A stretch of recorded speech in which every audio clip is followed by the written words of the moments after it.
Welcome to Coleman Report Live. I'm Bob Coleman. We're talking Main Street and the small business help turn CEO, co-founder, fountainhead, one of the largest non-bank, one of the 14 non-bank SBA lenders, one of the largest PP lenders out there, PPP. Chris, welcome. Thank you. And of course, Katie in beautiful sunny Seattle. Is it still up there or? Yeah, actually, we're having a little bit of a hard time keeping my green screen, actually the background that it is, because the sun's just kind of glaring on it a bit. Oh, that's good. Take these 20 Chris, minutes for what they are, Katie. Yeah, oh, it'll last for 20 minutes and it'll be gone. Yeah. Chris, how's PPP second draw doing for your borrowers? Your customers? Seems to be good. I mean, it's still a little clunky with the hold codes and things. SBA seems like they're starting to accept the new forms for the Schedule C filers, so that's a positive. Unfortunately, we run out of the 2-week exclusive period tomorrow, so it was awfully late getting that stuff out as I feared, and probably not as effective as everybody hoped. But that's again why we've been pushing to try and see if the program can be extended beyond March 31st, because therefore it can be effective. Let's talk about hold codes. First question is, what is the number one reason it is receiving a hold code, not hold cold? Yeah. And we don't have the answer. Katie, you haven't seen anything published on this, have you?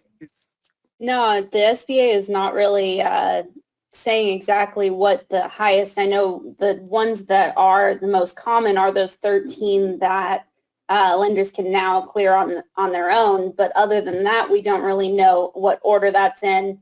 And of course, some of those, there's multiples that encompass things like typos or eligibility issues and things like that. Eligibility, number one, 50%. Yeah, I think that makes sense to me, and I think the existence of the business, the guarantors, the EINs, the SSNs. I mean that's a big thing. I don't see too much dollar amount in question.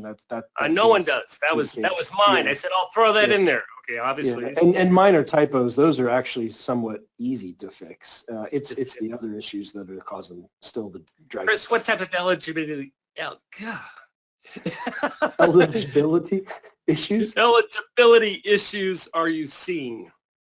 Well, we had things, we regularly see things where a borrower has, a lot of this is user error, where a borrower is accidentally applying for their second first draw loan. And that obviously screens it out because you can only get one first draw loan, and what they meant to do was apply for a second draw loan. So that happens kind of pretty regularly. We've seen lots of instances where on a second draw loan, the borrower did not put in the correct first draw loan amount, and they have to do that. And so that's been problematic. We've since updated our software, so we pull that automatically, so they can't just throw in whatever numbers they want. There was eligibility issues, of course, earlier in the program relating to past criminal matters. Which now the new regulations hopefully are going to address that, where there was past issues with, delinquencies on federally guaranteed debt, which also the new regulations hopefully will change that. I mean, just a variety of things. There's been eligibility issues regarding how much of a loan amount you can get per employee. So that was something that was surprising for a lot of us doing a lot of these loans. So that's caused some problems here and there. So just it's all over the place, Bob. Okay, but eligibility is number one. What percentage of your new PPP loans are receiving hold codes? And Katie, were you able to put together some sort of historical chart on this? No, I was going to create one probably for tomorrow's article based on the information that we have today. Oh, that's good news, because normally we were at the 20%, so now we're down to less than 10%. So that's good news, Chris. Yeah, I have definitely noticed a reduction in the number of hold codes. And I think some of this is lenders are getting a little smarter about what will or will not be able to go through, being a little more proactive about it. I'd say ours is probably in the 10 to 15% range still at the moment. And most of that is because the first draw loan that was made was put in incorrectly. You know, the lender put in a social security number when they should have used an EIN, which eventually SBA prohibited late in May by regulation last year. But the problem is you still have, you know, tons of loans out there that were from last April and May that were done incorrectly, and those are still causing a lot of problems. Joseph, go back to the poll results. So we're saying 1/3 is about, less than 20, less than 10. So that's good. That's good news. Good news that I see. Number 3, what is the number one reason for an incomplete credit memo? This is both 7A and 504. These are not PPP. This is for 7A and 504.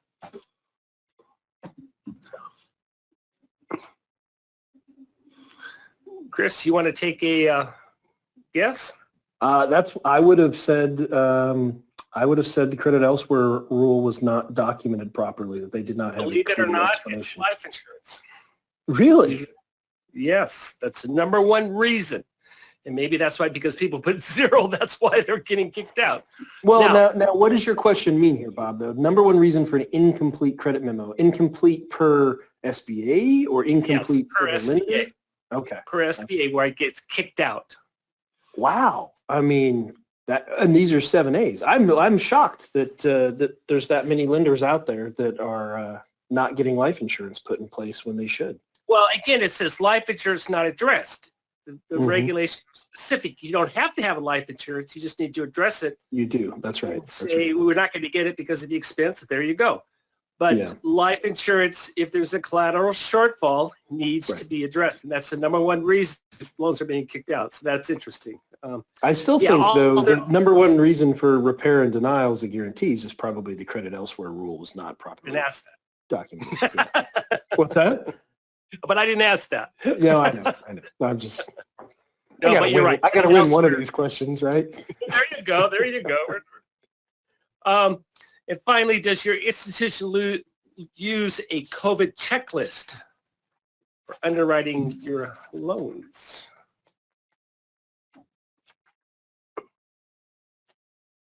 Wow. It's lower than I expected. Yeah, and it's mandatory. It's mandatory. Yeah, that's my point. We've been using it since probably April, before it was mandatory. So people need to step up on that. That's a shameless plug for us on those last 2 questions for the webinar we're doing at 11 o'clock with Lance and I. So send an email to Joseph. We'll get it done. Hey, let's go to some quick questions here. Then I'm going to talk about what's going on for Congress. But Christian said, how soon can an applicant that receives the first PPP apply for a second draw loan? We don't know the answer to that question, Christian. I wish we had the answer, but we don't. And we've tested it ourselves through our technology. We've tested it manually. It appears that things won't go through. It seems to be a bit of a contradiction with what the law was hoping to do, and actually some of the conversations I've had and some of my partners have had directly with SBA. So I'm expecting there's going to be some new guidance on this probably very soon about how quick that someone can apply for a second draw. What is your gut feel? My gut feel, and actually the policy recommendation that I've given to SBA, particularly as it relates to self-employeds, is that they should have to wait a single payroll period, because again, the regulations talk about intent of use of proceeds, not anything about, that you had to have your first draw forgiven fully or anything like that. And I think if you're utilizing it correctly for the covered expenses, then I think a single payroll period should be enough to document that that's the intention of the use of proceeds, and therefore you should be able to apply for a second draw loan. I don't see why that's controversial in any way. Okay, good. I mean, that's the solution. Jonathan makes a point. He would like us to discuss the review process, specifically how that impacts cash flow. Actually, we're going to talk about that at 11 o'clock, Jonathan. That's a nice plug for us. But we will do that. We will, Lance has been preaching servicing. These 11 and 12 payments are going to be coming off the books or off the treasury, sending checks. and we're going to be having a lot of issues from that. If it's not forgiven, obviously it's going to convert. We will talk about that. Interesting question from Levi, Chris. He has a few clients that are in a dilemma. They've been approved by another lender, but the lender can't fund and won't return any call after weeks. Did they have the option to cancel it themselves and start with the new lender? You're smiling. Have you run across this? I've run across this a few times, and it's unfortunate. I mean, again, it's coming out of the fact that there's just, some lenders are just overwhelmed, and they just have so much demand for their services. And some of it's, just reputationally, people want to work with them. I mean, we've had numerous instances of exactly this situation, and the borrower says, well, no, we want to get our loan from you. We don't want to get our loan from XYZ, who supposedly approved us weeks ago, and we haven't been able to hear from anybody. We haven't gotten any closing documents or anything. And we kind of shrug our shoulders and say, well, I mean, if you want to call the district office and tell them and put it in writing to that lender that you want it canceled, and it has to be canceled in E-Tran, and you have to make sure that it comes back to you in writing and send it to us, sure, we'll be happy to help you. But those are a lot of hoops for a borrower to jump through. And I don't know that there's too many that hate their lender that much that they want to go through all that, but it is a problem. I mean, this is there's a lot of frustration out there in the borrower community about lenders that have just been non-responsive for weeks, if not months. Actually, I've heard some more. And that's unfortunate. Katie, we have a letter sent to the Senate and to the House from a number of trade organizations, ABA, ICA, NAGO,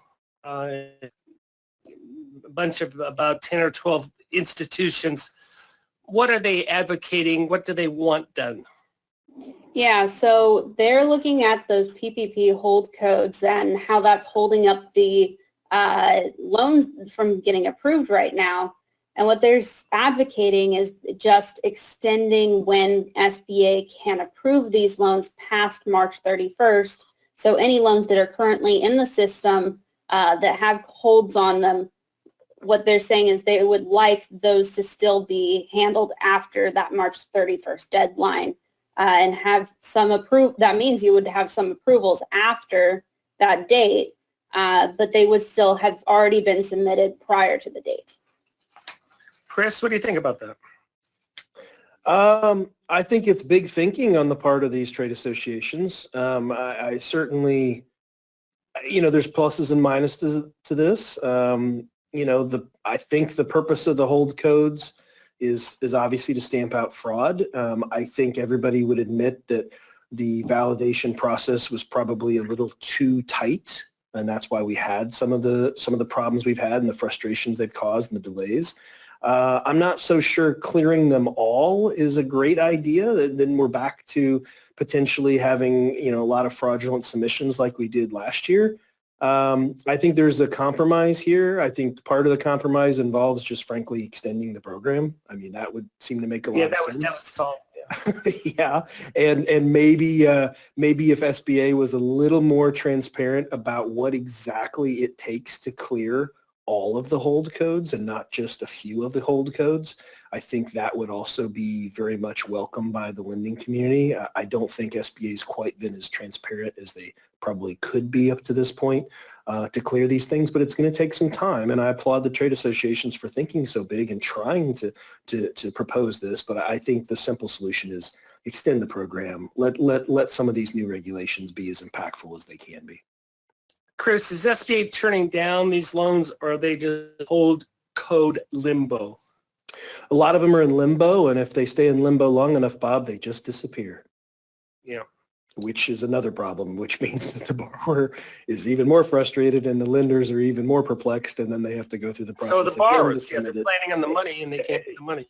Yeah, I think the sense is maybe somebody at SBA thought this was a good idea. Hey, Congress can't beat us up too much if we say the loan is gone. We gave them a shot. We held on to it. We said there was problems. What do you mean define that it's gone? It just poofs off the books? Is that? Yeah. After so many days, depending on if it's under review or further. What are the two things? If it's further action required further review. There's a couple different stages that are basically the limbo stages, that it's not approved and it's not approved. That if it stays in those stages too long, yeah, it just goes away. Yep. It's, but then nobody can say SBA hasn't, I guess they're not holding on to things for weeks and weeks and weeks at that point any longer because they're not there. So it's a little strange. It's a little strange to say the least. Katie, why is this important? The Fed is saying they're going to extend PPP liquidity facilities until June 30th. They're not saying we're going to do PPP, but we're going to work with the lenders till June 30th. Why is that important, Katie? Yeah, so not only would that open it up for the potential of them extending the program to June 30th, but it also allows them to purchase PPP loans from lending institutions until that date. So even if it doesn't get extended, which it looks like there's a lot of push to get Congress to extend it to that date, even if it doesn't, it'll allow them to continue purchasing loans from lending institutions. Right. Sandy is fact-checking us on the fly, which we appreciate. She's saying SBA presentations have stated that there needs to be an 8-week period between the first and second draw loans because the two covered periods, payroll periods, cannot overlap. And draw 2 must be dispersed within 10 days of approval. So that's... Yes, they have said that, and I think it contradicts the intention of the law, and I think they're going to have a tough time supporting that with some of the things that are coming from Congress. Yeah, and I don't think a borrower should have to wait 8 weeks for this to prove that they're using the proceeds. So we'll see, Sandy. I don't know. Chris or Katie, I don't know if either of you know the answer. I don't know it offhand. With a change of ownership, does the seller need to pay off the idle first through escrow? I don't know. I don't think so. I think the idle loan can continue with the new institution, but you'll have to double check that. I do know, there's a whole process, obviously, of change of ownership relating to the PPP loans themselves. But I'm not sure about idle. It's a good question. That's fine. Well, very good. Katie, let's see. Seriously, all right. We've had forgiveness applications that have not been acted or under review for more than 4 months. How long do we have to wait before they disappear? Oh boy, I think I started something with this whole disappear thing. I don't know, Shane. I would be contacting your local district representative. We'll circle back on this. It sounds to me like that's a deal or two that have slipped through the cracks. It shouldn't take 4 months to get through that. Katie, we'll let you do some homework. Speaking of homework, Katie, what is were you able to solve our issue of what that special program is yesterday? Yeah, I pretty much covered all of it. It's really just to make sure that it gets funding out there so that small businesses are more knowledgeable about the programs that are available to them and the funds that are available. What was the name of it? It's a pilot program. I don't even know if the name's going to stick, to be honest. I don't remember the exact name. This is the Navigator thing, right? Yeah, the Navigator, yes. Yeah, but that doesn't mean they're buying Navigators for people. No, right? we're not. Okay. They're not going to wrap Navigators. He is not buying Navigators for small business. Chris. All right, that's good. I'm glad to hear that. It's not a very good use of proceeds. All right. And unfortunately, and they're not buying it for their PPP lenders as well. So that's good. Yeah, it's not eligible. Yeah, mobile billboards. I mean, I don't know. It's a thought, but I think you could buy a cheaper vehicle than a Navigator. We do have the webinar this afternoon or in an hour. As I said, send an email to joseph@colemanreport.com. We'll be happy to set you up. We're going to talk about the credit memo that passed SBA approval. Number one, make sure we have all the items that you get screen outs on both 504 and 7A. And also you are required to follow that COVID checklist, and we will have both of those available for you. Katie, real quick, what's going on with the answer desk, and are we getting some activity there? Yeah, so I've answered probably about 5 or 6 this morning. It's just a great forum, and I'm seeing a lot of activity there, a lot of questions, and we're doing our best to answer them. Lance is doing great at answering them. Sometimes we'll get questions on the show. I'll go type them in, and before I even get a chance to respond, he's already in there with a response. So it's a great way of getting your answers quickly and to ensure that you are getting accurate information. Very good. And we have, our beta code's going to go off soon. Joseph, when are we going to cut that off and make people pay for it? I guess we're supposed to do that. It'll be throughout the end of this week. End of this week. Okay, so Friday you're good, and there's your user and password. There's a ton of information on that. Katie's and Lance are doing great jobs. Chris, thank you very much for we appreciate it. In your, I appreciate the hocus pocus stuff. We will clean that up. But I liked it. It was a good analogy. Katie, thank you. And thank you all for joining us today for Coleman Report Live and for supporting America's one entrepreneur at a time. Have a great day.